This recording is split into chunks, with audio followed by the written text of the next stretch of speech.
Hello everyone, welcome to Launchpad education. My name is Vaishali Kamboj. आज के इस वीडियो में हम लोग बात करने वाले हैं एक प्रोजेक्ट की जिसका नाम है मेडिसिन फ्रॉम स्काई प्रोजेक्ट। इस प्रोजेक्ट के अंदर मेडिसिन को पहुंचाया जा रहा है अलग अलग इंस्टीट्यूशंस तक with the help of drones. So let's begin. Contents में सबसे पहले हम लोग कंटेक्स्ट को देखेंगे, देन हम इस प्रोजेक्ट के बारे में और डिटेल में जानेंगे, इसका क्या स्कोप है, किस तरह से ये काम करेगा, किस तरह से ड्रोन्स की हेल्प से मेडिसिन को पहुंचाया जाएगा, इसके बारे में बात करेंगे। और आने वाले समय में ड्रोन्स जो हैं वो किस तरह से हमारे लिए यूजफुल साबित हो सकते हैं, हमारे लिए किस तरह से नई अपॉर्चुनिटीज को खोलता है, इसके बारे में बात करने वाले हैं। अगर आपको करंट अफेयर्स के ऊपर ऐसी ही वीडियो चाहिए तो प्लीज आप सब्सक्राइब कीजिए हमारे यूट्यूब चैनल को, और ज्यादा अपडेट्स के लिए you can follow us on Facebook and Instagram.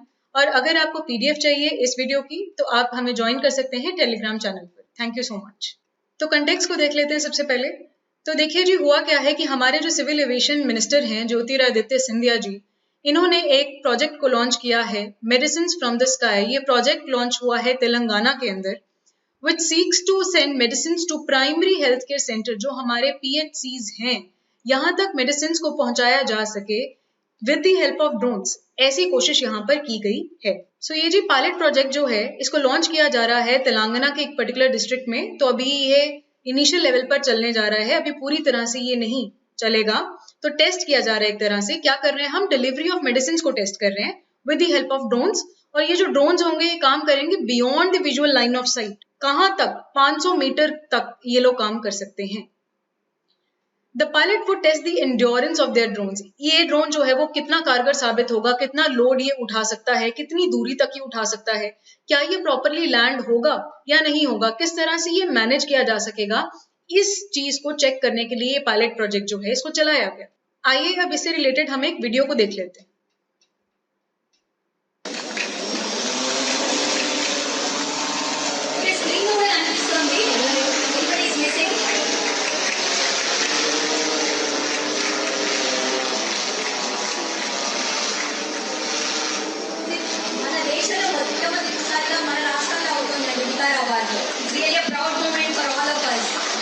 Mr. ITNC and MOU Shri K.T. Ramarao Garu to please come on the podium and deliver his keynote address. Sir, I humbly invite you to the podium.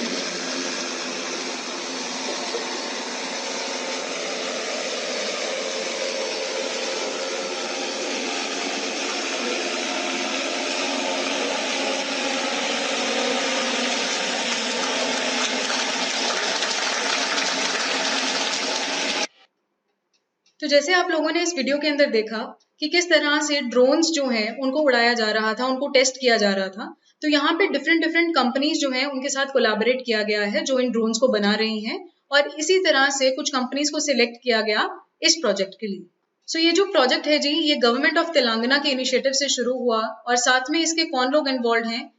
The emerging technologies wing of तेलंगाना's IT department is involve in it in association with World Economic Forum. तो उनके साथ associate होकर इन्होंने ये programme जो है इसको लॉन्च किया, इसका जो विजन था उसको क्लियर किया। इसके साथ साथ नीति आयोग का इनको साथ है, और हेल्थ नेट ग्लोबल जो अपोलो हॉस्पिटल्स का एक ब्रांच है, इसकी भी सपोर्ट के साथ ये इनिशिएटिव जो है इसको लॉन्च किया गया। इसका एम क्या है? To undertake experimental beyond visual line of sight drone flights. मतलब दूर से दूर तक, आप जहां पर आपको नजर भी ना आए, ऐसी दूर तक आप कहां तक जा सकते हैं, इस चीज को टेस्ट किया जा रहा है। और इसमें हम लोग डिलीवरी ऑफ वैक्सीन जो है वो करने वाले हैं using the identified air space of the Vikarabad district. तो ये जो पर्टिकुलर डिस्ट्रिक्ट है तेलंगाना के अंदर, यहाँ इसको टेस्ट किया जा रहा है, यहाँ ये पायलट प्रोजेक्ट चलाया जा रहा है। सो ड्रोन्स का इस्तेमाल करके हम लोग अपनी जो सप्लाई चेन है उसको इम्प्रूव करना चाहते हैं। मेडिकल फैसिलिटीज के अंदर प्रॉब्लम एक बहुत बड़ी ये भी आती है कि जो दूर दराज के एरियाज होते हैं वहां तक कभी कभी मेडिसिन जो है वो पहुंच नहीं पाती, या जो असिस्टेंस है वो पहुंच नहीं पाता है। तो ये प्रोजेक्ट जो है उसमें हमें हेल्प करेगा। The project aims to assess the robustness and reliability of the same using different payload sizes. तो हम अलग-अलग पेलोड इसमें यूज करेंगे कि कितने किलोग्राम्स तक वो जो ड्रोन है वो केपेबल है उठाने के लिए मेडिसिन को। एंड इन कंट्रोल टेम्परेचर, क्योंकि पर्टिकुलर मेडिसिन का पर्टिकुलर टेम्परेचर भी होना चाहिए, तो उसके अंदर ये भी चीज का हमें ध्यान रखना होगा। From distribution centres to the specific locations and back. तो वो जाएगा सामान लेकर, मेडिसिन को लेकर वहां पे ड्रॉप करेगा और फिर वापस आएगा to the same location back. यहाँ पर जो पेलोड्स होने वाले हैं that could be medicines, that could be vaccines. यहाँ पे ब्लड यूनिट्स भी हो सकती हैं क्योंकि हो सकता है किसी ऐसे कॉर्नर के अंदर, किसी रूरल एरिया के अंदर ब्लड ना मिल रहा हो आसपास के एरिया में, तो फटाफट से इसके ड्रोन की हेल्प से शहर से या किसी नियरेस्ट किसी और सेंटर से ब्लड जो है उसको पहुंचाया जा सकता है. डायग्नोस्टिक स्पेसिमेंस, किसी का टेस्ट करना था, टेस्ट करने के लिए कहीं लैब के अंदर भेजना था, तो वो जल्दी से पहुंच जाए, इसके लिए भी ड्रोन्स को इस्तेमाल कर सकते हैं. And other life saving equipments को भी सेंड किया जा सकता है. It further intends to assist policymakers and health systems to analyze the opportunities and challenges. जब हम इस चीज को इस्तेमाल करेंगे, जब हम इसको हेल्थ सेक्टर में इस्तेमाल कर रहे हैं, ड्रोन्स को, एक नई टेक्नोलॉजी को, तो हमें समझ में आएगा कि हमारे सामने क्या अपॉर्चुनिटीज हैं, हम किस तरह से बेटर वे में इसको इस्तेमाल कर सकते हैं. और साथ ही साथ हमें इस चीज की भी जानकारी हो जाएगी कि आने वाले टाइम पे हमें कैसे चैलेंजेस जो हैं वो फेस करने पड़ सकते हैं. और ये जो प्रोजेक्ट है जी, ये पहला है इंडिया के अंदर ऐसा कोई भी प्रोजेक्ट जब हम ड्रोन से हेल्थ केयर फैसिलिटी जो है उसको प्रोवाइड कर रहे हैं, that to beyond visual range. Now what is the scope? क्या इससे हमें फायदा मिल रहा है, क्या इसका स्कोप है, इसको देख रहे हैं. दो drones have been used for photography, आपने बहुत ही देखा होगा, बड़े सारे आपने यूट्यूब के ऊपर व्लॉग्स देखे होंगे, ट्रैवल व्लॉग्स. लोग आमतौर पे ही ड्रोन्स जो हैं आजकल इस्तेमाल करते हैं, राइट. मैपिंग के लिए भी इस्तेमाल किया जाता है, ऊपर से एरिया को देखने के लिए कि नीचे किस तरह से कहाँ पे क्या क्या चीजें लोकेटेड है, करते हैं ये यूज. और बहुत सारे और ऑपरेशंस जैसे कि आर्मी के अंदर भी इस्तेमाल किए जाते हैं. And also the ongoing covid pandemic has widened its scope beyond limits. और अब जो हेल्थ की ये प्रॉब्लम आई दुनिया के ऊपर, उसके अंदर भी हम लोगों ने नई अपॉर्चुनिटीज को देखा, हमने टेक्नोलॉजी को कैसे बेटर वे में यूज कर सकते हैं इसको देखा. So according to this plan, यहाँ पर the consortium will demonstrate the utilisation of beyond visual range के जो फ्लाइट्स होंगे, इनको देखेंगे इस डिस्ट्रिक्ट के अंदर with the government area hospital as the take off site. तो इस हॉस्पिटल से जाएगा ड्रोन और जो अलग अलग PHCs जो हैं, जो अलग अलग प्राइमरी हेल्थ केयर सेंटर्स हैं, वहां तक मेडिसिन को इस हॉस्पिटल से पहुंचाया जाएगा. तो देखिए क्या है कि किसी भी एरिया के अंदर एक बड़ा हॉस्पिटल, सरकारी अस्पताल जो है वो प्रेजेंट होता है, लेकिन जो प्राइमरी हेल्थ केयर सेंटर्स होते हैं वो उस एरिया के कोने के अंदर होते हैं, किसी दूसरे रिमोट एरिया के अंदर होते हैं, जहां तक हो सकता है कि सही समय पर मेडिसिन ना पहुंच पाए, जिससे कि जान का खतरा होने की संभावना है. सो हम क्या चाहते हैं कि वो चीज ना हो. स्पेशली जब कोविड आ गया, उसको लेकर हम और ज्यादा सेंसिटिव हो गए, तो हमने ये टेक्नोलॉजी को बनाया. और इसके साथ साथ और भी अगर कोई प्राइमरी हेल्थ केयर के साथ कुछ सब सेंटर्स होते हैं तो वहां तक भी इसको पहुंचाया जा सकता है. और देखिए ये जो प्रोजेक्ट है ये क्या है, ये एक तरह से PPP है. क्या मतलब? पब्लिक प्राइवेट पार्टनरशिप है एक तरह की. कैसे? सरकार भी इसके अंदर इन्वॉल्व है और इसमें प्राइवेट सेक्टर भी इन्वॉल्व है. ये जो ड्रोन्स बना रहे हैं, ये जो टेक्नोलॉजी इतनी बड़ी लेकर आए हैं, ये कौन है? ये सारे प्राइवेट सेक्टर के लोग हैं. इनके साथ सरकार ने टाई अप किया है, तो जिनके ड्रोन्स जो हैं वो बेटर परफॉर्म करेंगे, उनको यहाँ पर सिलेक्ट कर लिया जाएगा. जिनकी यहाँ पर रिलायबिलिटी ज्यादा होगी उनको हम लोग यहाँ पर सिलेक्ट करेंगे. So the private sector and the startup firms along with collaboration with the state government of Telangana यहाँ पर एक integrated government health care system जो है उसको डिजाइन कर चुके हैं, वो इस कोलैबोरेशन के थ्रू. इससे अब क्या होगा? एक तो टाइम सेव हो रहा है, लाइफ सेव हो रही है. तो ये एफर्ट्स जो हैं इस लाइन के अंदर बहुत ज्यादा कारगर साबित होने वाले हैं. पहले के जो ट्रेडिशनल डिलीवरी सिस्टम्स होते थे, एक इंसान जो है वो जाएगा एक एरिया से दूसरे एरिया तक, ट्रैवल करेगा इतना लंबा डिस्टेंस, राइट. तो इसमें क्या होता था? टाइम भी ज्यादा जाता था और हो सकता है कि वो समय पर पहुंच भी ना पाए, है ना. इतनी देर में हो सकता है किसी की जान जा सकती. तो जब टेक्नोलॉजी आ जाती है उससे चीजें आसान हो जाती हैं और वही इस प्राइवेट सेक्टर और गवर्नमेंट सेक्टर के कोलैबोरेशन से पॉसिबल हो पाया. In the case of the ongoing COVID vaccine inoculation drive, such a system can improve the access of healthcare in rural and remote locations. तो जो access to healthcare है, accessibility जो है, वो देखिए बहुत बड़ी एक प्रॉब्लम थी हेल्थ केयर फैसिलिटी के अंदर, कि पहुंच ही नहीं पाती थी हेल्थ केयर फैसिलिटी लोगों तक. अगर आप किसी रिमोट एरिया की बात करें तो हमारे यहाँ पर देखो इंफ्रास्ट्रक्चर की कमी तो है ही है. प्राइमरी हेल्थ केयर सेंटर्स भी हर जगह अवेलेबल नहीं होते, कई जगह छोटे छोटे और सेंटर्स बने होते हैं. तो ऐसे केस में जब इंडिया इतना बड़ा देश है, वहां पर अगर ऐसी कोई टेक्नोलॉजी की हेल्प से एक बड़ा रेवोल्यूशनरी चेंज ले आया जाए तो हमारे लिए ये बहुत ही आसान हो जाएगा इस प्रॉब्लम को टैकल करना, ये हेल्थ केयर फैसिलिटी को लोगों तक प्रोवाइड करवाना. तो देखिए, एक कंसोर्टियम था, एक कंपनी है जिन्होंने हेपिकॉप्टर नाम का एक जो ड्रोन है उसको बनाने जा रहे हैं। उन्होंने यहाँ पर स्कोप को बताया।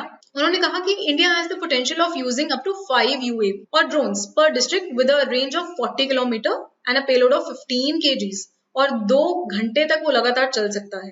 तो कहते हैं कि इतने सारे डिस्ट्रिक्ट्स हैं इंडिया में, इतने सारे ड्रोन्स हैं, अगर इनको डिप्लॉय कर दिया जाए तो हम हर फ्लाइट के साथ 15,000 किलोग्राम ऑफ वैक्सीन डिस्ट्रीब्यूशन जो है वो कर सकते हैं कितने दिन में, in a single day, in one single day this is possible. So according to Hepicopter, the current class of drones can support vaccination in remote areas. तो ऊंचों कोनों तक आप जा सकते हो safely, transporting about 5,000 doses of vaccine. कहाँ आपको ये पहुंचाने के लिए रोड के थ्रू जाना पड़े, रोड पता नहीं होंगी ढंग की कि नहीं होंगी, पहुंच पाएगा कि नहीं समय पर पहुंच पाएगा, बड़ी सारी दिक्कतें थी. लेकिन अब क्या है, स्ट्रेट लाइन डिस्टेंस एक 20 किलोमीटर का कवर करेगा ये ड्रोन, एक ट्रिप के अंदर जो है 5,000 डोज वहां पर डिलीवर कराएगा. एंड विद 10 ट्रिप्स आप लोग 50,000 डोजेस कर सकते हो, विच इज इमेंस. अब ये काम कैसे करता है जी, तो इसी हेपिकॉप्टर कंसोर्टियम से रिलेटेड जो कंपनी है दैट इज ड्रोनटेक प्राइवेट लिमिटेड, उसके जो सीईओ हैं उन्होंने बात करी. तो उन्होंने कहा कि हम यहाँ पर क्या करने वाले हैं, एक इन हाउस ऐप क्रिएट करेंगे. मतलब वो उनकी जो कंपनी है, दिस कंपनी मारो ड्रोनटेक प्राइवेट लिमिटेड, ये एक एप्लीकेशन बनाएगी. इसके अंदर क्या होगा, एक इन हाउस ऐप होगी. उस ऐप के अंदर क्या होगा कि देखिए, एक है ऐसा point which is a pickup point और एक पॉइंट है जो ड्रॉप ऑफ पॉइंट है. मतलब एक जगह से मेडिसिन जो है वो पिक करी जाएगी, दूसरी जगह के ऊपर ड्रॉप करी जाएगी, ए एंड बी. तो ये जो बी पॉइंट वाले लोग हैं, जहां पर डिमांड है उस प्रोडक्ट की, रिक्वायरमेंट है, वो लोग यहाँ से मैसेज जो है वो सेंड करेंगे और यहाँ पे जो टीम प्रेजेंट होगी वो सामान को लोड करके यहाँ पर सेंड करे. एग्जाम्पल के तौर पे अगर हम यहाँ पे देख लें, so the primary health care centre जो है प्लेसेस अ रिक्वेस्ट, एक रिक्वेस्ट जो है वो सेंड करेगा. पीएचसी को जरूरत थी, लेट्स से ए पॉइंट है, इसको जरूरत थी वैक्सीन की, तो इसने डिमांड किया किसी डिस्ट्रिक्ट हॉस्पिटल से, let's say this is at point B. तो ए पॉइंट से बी पॉइंट को डिमांड रेज किया जा रहा है. तो यहाँ से जो मेडिसिन हैं उनको वापस यहाँ पहुंचाया जाएगा, हॉस्पिटल से प्राइमरी हेल्थ केयर सेंटर पर भेजी जाएगी. ठीक है जी. The team will receive the message and loads the same at the drone's central hub. तो ड्रोन के अंदर इसको लोड कर दिया जाएगा. ड्रोन जो है यहाँ से टेक ऑफ होगा और विंड कंडीशंस को इससे पहले चेक कर लिया जाता है, कहीं ज्यादा विंड तो नहीं चल रही, ठीक. और जो भी पायलट सिस्टम है उसको भी चेक कर लिया जाता है, जीपीएस ट्रैकर को कर लिया जाता है, क्योंकि लोकेशन ड्रोन को तो तभी पता चलेगी जब उसके अंदर जीपीएस ट्रैकर होगा, और अगर वो सही से काम करेगा तभी वो ड्रॉप पॉइंट तक पहुंच पाएगी चीज. तो कोऑर्डिनेट्स जो है जीपीएस ट्रैकर के अंदर डाल दिए जाते हैं कि भाई ये पर्टिकुलर पॉइंट है ए लोकेशन का, यहां पर जाके आपने ड्रॉप करना है. ठीक है. और ड्रोन जो है जब लैंड करने वाला होगा तो जो वो प्राइमरी हेल्थ केयर सेंटर है, ये जो ए लोकेशन के ऊपर प्रेजेंट था, इसको एक नोटिफिकेशन जाएगी. सो वहां से पर्सन जो है वो जाएगा कलेक्ट करने उस पैकेज को जहां पे वो ड्रॉप हुआ है. वहां पे वो एक ओटीपी जो है उसको फीड करेगा, जिसके बाद वो पैकेज जो कलेक्ट है उसको करके अपने पीएचसी सेंटर तक जा सकता है. After the required pickup for the return flight, the drone flies back notifying the app. तो वापस से वो जो ड्रोन है चला जाएगा अपनी ओरिजिनल लोकेशन पे, बैक टू दिस हॉस्पिटल जहां से भी वो आया था. अब देखते हैं फर्दर अपॉर्चुनिटी. हमने इसको एक लाइन के अंदर देखा which is health care facility. हम और किस तरह से ड्रोन की हेल्प से और किसी सेक्टर में कैसे हम लोग फायदा ले सकते हैं, इसके बारे में बात करें. तो देखिए, पहली चीज तो क्या है यहाँ पर कि अगर एक सरकार, एक स्टेट सरकार ऐसा कोई काम कर सकती है प्राइवेट प्लेयर्स के साथ मिलकर, तो ये बाकी और सरकारों को भी इनकरेज करेगा कि और भारत की सरकारें भी ऐसे ही प्रोजेक्ट्स को लॉन्च करें. So this is a kind of an encouragement, right. तो इस एक्सपीरियंस से जो प्राइवेट प्लेयर्स हैं, जो इंडस्ट्रीज हैं, और वो भी गेन करेंगी, और साथ ही साथ जो गवर्नमेंट्स हैं और पूरी भारत के अंदर, वो लोग भी इससे सीखेंगे और अपने एरिया के अंदर लॉन्च करना चाहेंगे. सेकेंडली देखिए, हमने ड्रोन्स का इस्तेमाल अभी किसमें किया है, हेल्थ केयर सेक्टर में किया. अब हम सोचेंगे कि और कौन से सेक्टर में इसको इस्तेमाल किया जा सकता है. तो एक बात है कि देखिए, जो अभी एक बूम करता हुआ सेक्टर है हमारे पास, दैट इज ई कॉमर्स. जब आप ऑनलाइन सामान मंगवाते हो, है ना, तो एक पर्सन जो है आपके घर पे डिलीवरी करने के लिए आता है. अब मान लीजिए ये पर्सन ना आपके घर पे आए, आपके घर पे ड्रोन आए वो सामान आपको पहुंचाने के लिए. तो इस तरह से ई कॉमर्स इंडस्ट्री के अंदर ये ड्रोन टेक्नोलॉजी का बहुत बड़ा स्कोप अवेलेबल है, बहुत बड़ी अपॉर्चुनिटी जो है हमारे सामने एग्जिस्ट करती है. तो आने वाले टाइम पे हो सकता है कि यहाँ पर हम लोग फोकस करें. So these were the opportunities questions की अगर हम बात करें प्रीलिम्स के अंदर तो आपसे डायरेक्ट पूछा जा सकता है पहले तो यहाँ पे कि मेडिसिन फ्रॉम स्काई ऐसा करके एक प्रोजेक्ट है, वो कहाँ पर लॉन्च किया गया, कौन सी सरकार है जिन्होंने इसको लॉन्च किया और इसमें कौन सा इंटरनेशनल एजेंसी इन्वॉल्व है, उसके बारे में भी आपसे पूछा जा सकता है। ठीक है जी। Second thing is mains. Mains के अंदर आपको डायरेक्ट यहाँ से क्वेश्चन आने की पॉसिबिलिटी बहुत ज्यादा कम है, लेकिन आप इस चीज को किसी और क्वेश्चन के अंदर, किसी और आंसर के अंदर एज अ फॉर्डर मटेरियल इस्तेमाल कर सकते हैं, जहां पर आपको क्वेश्चन आएगा कि टेक्नोलॉजी की हेल्प से लाइफ जो है वो किस तरह से इजी बन गई है। या सेकेंड क्वेश्चन क्या बन सकता है कि आजकल देखो कोविड का टाइम तो चल रहा है, तो हेल्थ केयर सेक्टर के अंदर किस तरह से सरकार ने एफर्ट्स लिए हैं, how technology can be useful in the health care sector in tackling covid pandemic का सिचुएशन, ऐसा करके क्वेश्चन जो है यहाँ पर डिजाइन किया जा सकता है। वहां पे you can use this point as an example और as a fodder material. So that was all from this topic. Thank you so much for watching this video. Please do not forget to subscribe to our YouTube channel, and for more updates follow us on Facebook and Instagram. And if you need the PDF of this video, then please join us on our Telegram channel. Thank you so much.